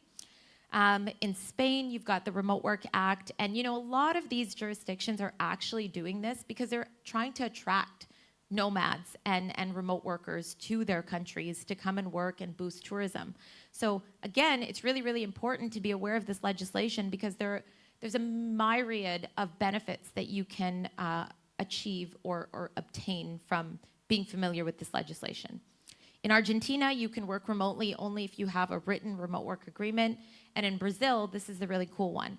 We will talk about human rights legislation, but you've got a duty to accommodate. So if an employee is struggling with some mental or physical disability, and when I say mental, I mean, as an employment lawyer, I get many, many employees that call me that are super stressed out from the toxic work environment happening in the office.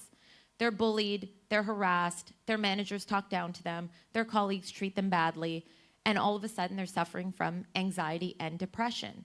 Under most human rights legislation, anxiety and depression is a protected right under disability under the human rights legislation, which means remote work can be used as an accommodation to combat that discrimination.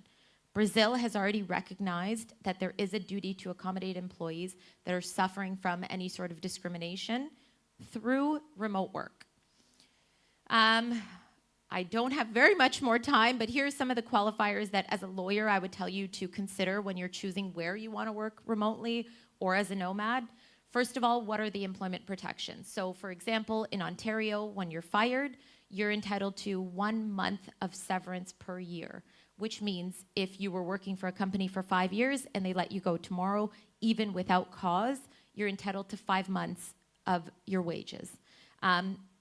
In the US, many states, actually most states, are at-will states, which means that you can be fired at any time and you're not entitled to any severance. So where would you rather work? You know, I looked at Remote's top destinations for digital nomads last night, and lo and behold, Toronto was at the top. I'm not sure why. I will tell you that we definitely don't have the ocean and we definitely don't have the sea.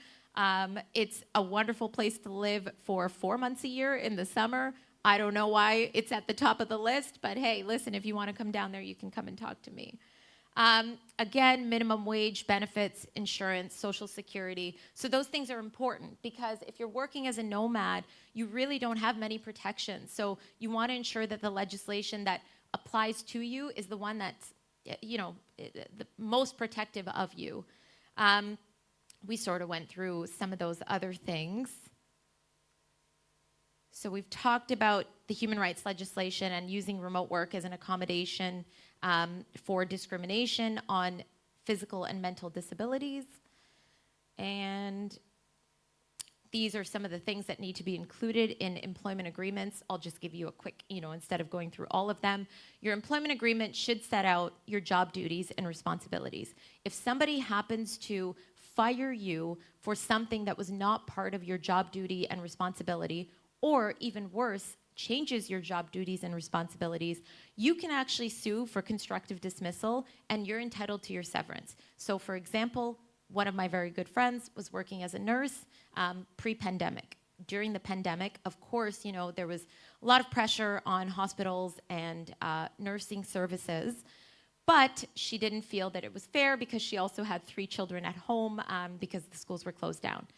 The company increased her service area, meaning that as a nurse, she was providing at-home services to a certain amount of people in Toronto according to their postal code.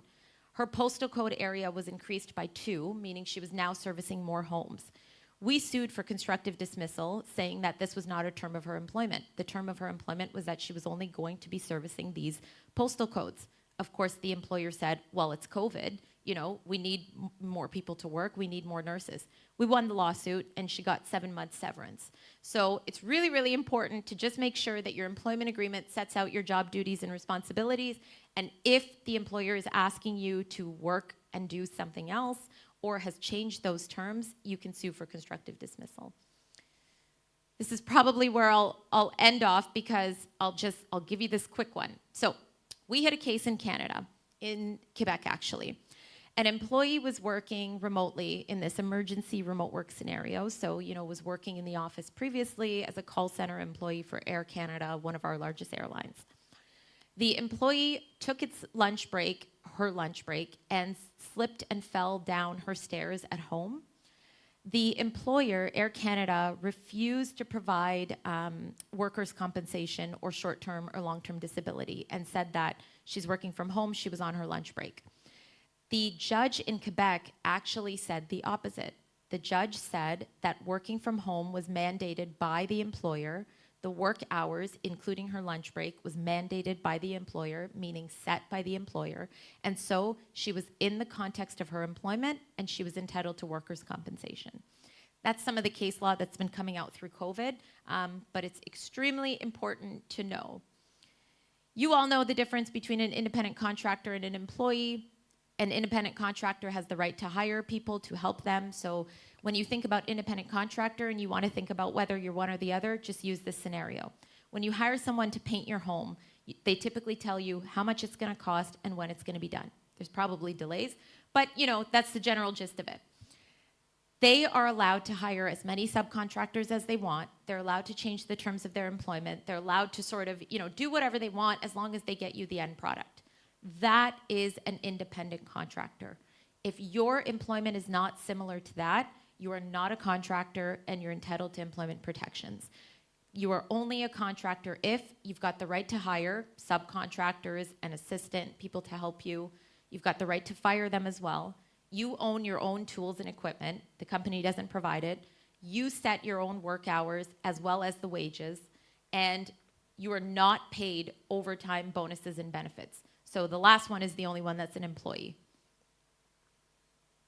I won't really go into this. You guys can take a photo if you want. This is what should be included in a remote work policy. So when your employer is enforcing a remote work policy, just make sure that all of these things are in there. If they're not, you should probably talk to a lawyer because you could probably benefit from it not being in there.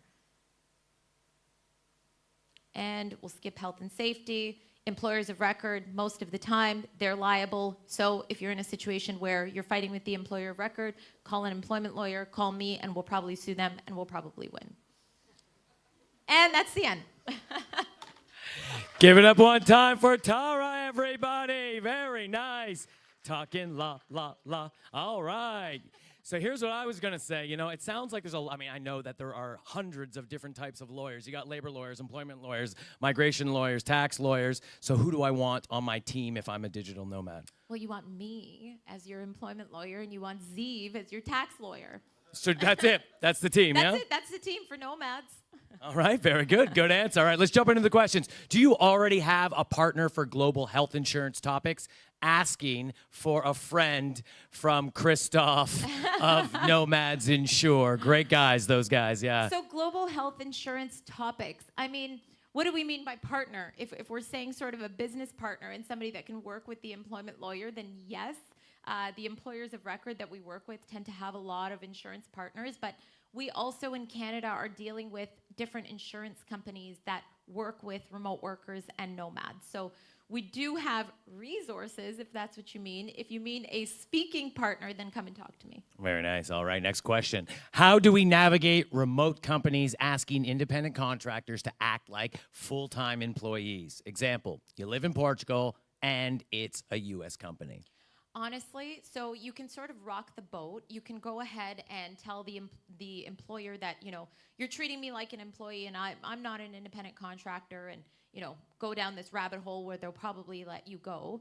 Or you just keep working as an independent contractor, and then eventually when they do let you go, you sue them. That's what we tend to do, and it's only because when you're working as an independent contractor, you know, they're gonna engage in what we call reprisal. So all of a sudden you're sort of rocking the boat and they're going to say like, oh, well, we don't want this person anymore. They're sort of messing with our situation. We're going to let them go. But then you can sue. So, you know, that's one of the ways. Unfortunately, it's the harsh reality of a litigious atmosphere. The other way is really just, you know, speaking with them and fashioning it in such a way where you make it attractive for them. So that's something that I sort of coach these independent contractors and these employees on, is how can you benefit the other party? So if you're going to work for them as a full-time employee, what benefit can you derive to them? Well, you know, you can tell them that I will meet, you know, certain requirements that you have, for example, to non-compete. So independent contractors, as you know, can compete. They can also solicit their past clients or their current clients for other businesses. When you're working as an employee, you are subject to a non-compete. So you can tell them, I'm going to work exclusively for you. I won't compete with this business, and I won't work for anyone else. That's one of the ways to go about it. Very nice. Thank you. How do I know I fall under a certain jurisdiction? Is it dependent on my tax residency?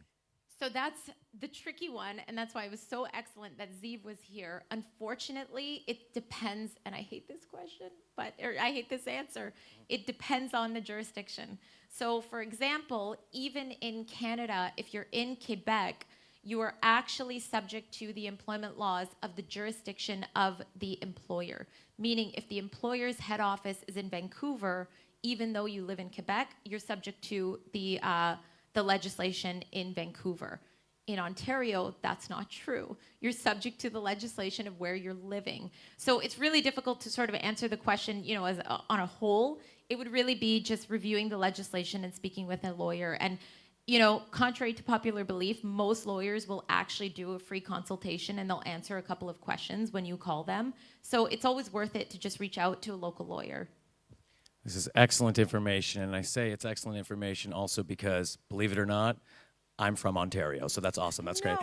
Are these remote laws, policies that are similar across countries, i.e., is your firm able to help with multiple countries? So, you know, as I mentioned, when we're dealing with independent contractors and employees, there are certain general practices that people in every country sort of abide by and legislation abides by. You know, there's general rules on discrimination. So for example, I think it's a universal consensus, even though sometimes we don't see it that way, that you can't discriminate based on age, gender, sex, race, ancestry.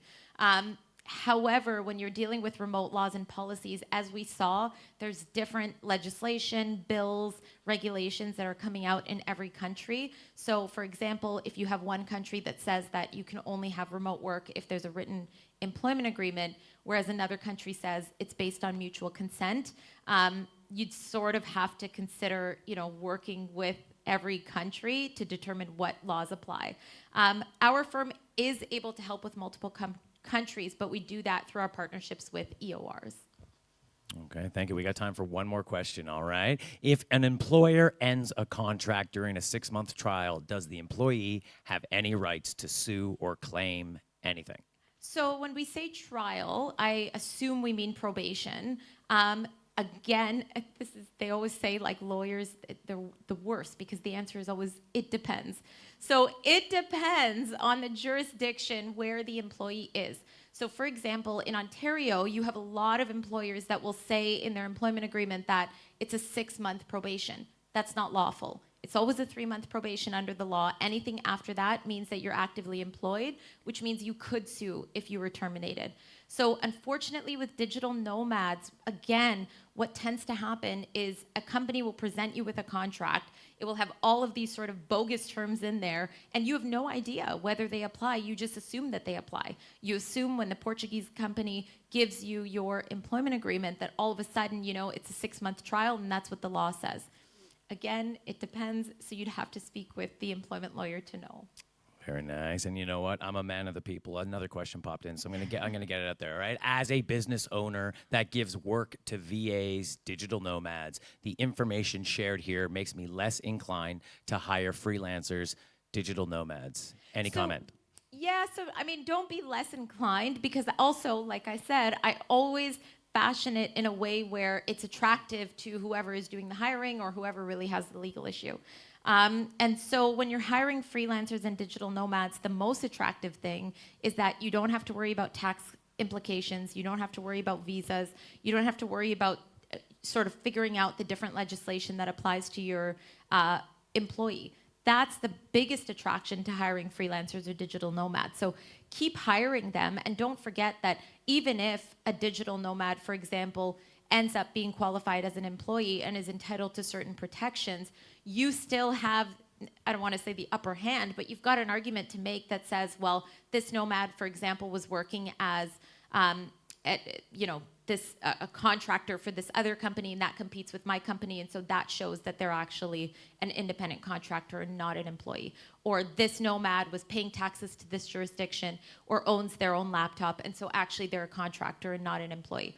There's always a way to sort of argue both sides. Thank you very much. Ladies and gentlemen, give it up for Tara Vazdani. Very nice. Thank you so much. We'll talk about Ontario soon. Thank you. Appreciate that. Yeah, very helpful. That was a very personalized talk that I was very happy with. I got to go fire everybody. All right, well, that's good. That's awesome. Guys, you know what's up, right? You know what time it is. Even some people are saying, I don't need to hear Derek talk about it. I am already moving. I can see you leaving, and I'm making notes. So I just want to let you guys know one last thing before we head out for coffee. This is more of a personal note. I may not get a chance to do it. Honestly, thank you so much for fist bumping me, shaking my hands these last few days. I'm coming out for coffee right now to get my numbers up. I'll see you guys at coffee. Thank you very much.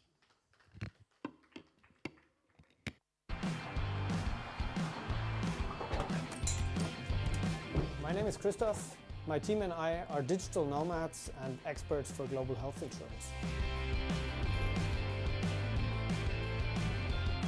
As insurance brokers, we are experts on your side.